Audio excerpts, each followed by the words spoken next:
With the devastating effects of COVID-19, school closures becoming clearer by the day, it's no wonder that Americans are growing increasingly frustrated with the U.S. public school system.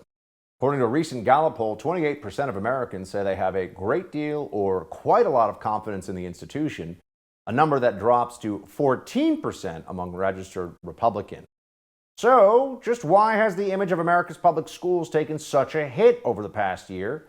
Joining me now to give her insight, senior policy analyst at the Independent Women's Forum, Inez Stetman.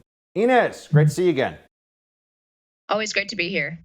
So, what's going on here, and how big a drop is it when you're looking at support for the public school system? Has there been a massive and durable shift in sentiment?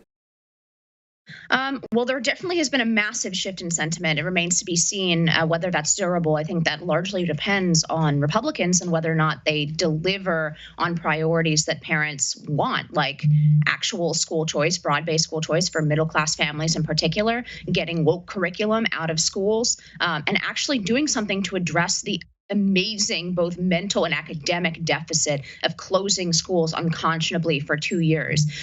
Those are the real priorities, and I think we'll see this endure if Republicans actually take advantage of it and use this time to actually dismantle this public school system. Now it's me talking about dismantling systems, to dismantle this traditional public school system that has not served parents well, especially over the last 2 years, but really for decades now.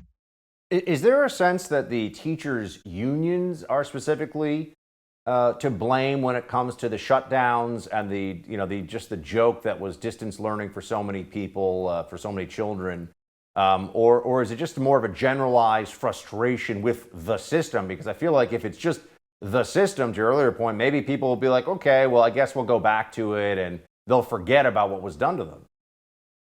Yeah, I think it's really a two-pronged thing. The first prong being what you just outlined. The system showed so blatantly that it operates for the benefit of the adults who are paid by the system, and the teachers' unions are first in line for that, and not at all for the benefit of the children who are supposedly our taxpayer dollars are paying for education.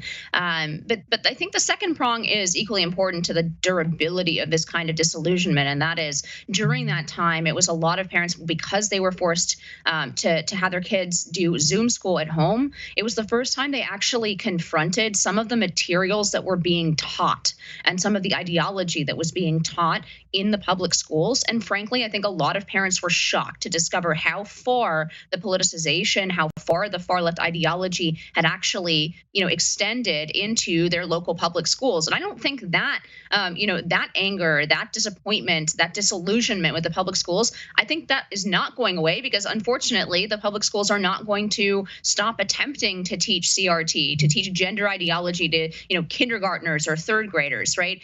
They're not going to stop until they're stopped by actually putting incentives in the system for parents to be able to wield their money and get out if public schools are not listening to what they want in terms of what their children are being taught.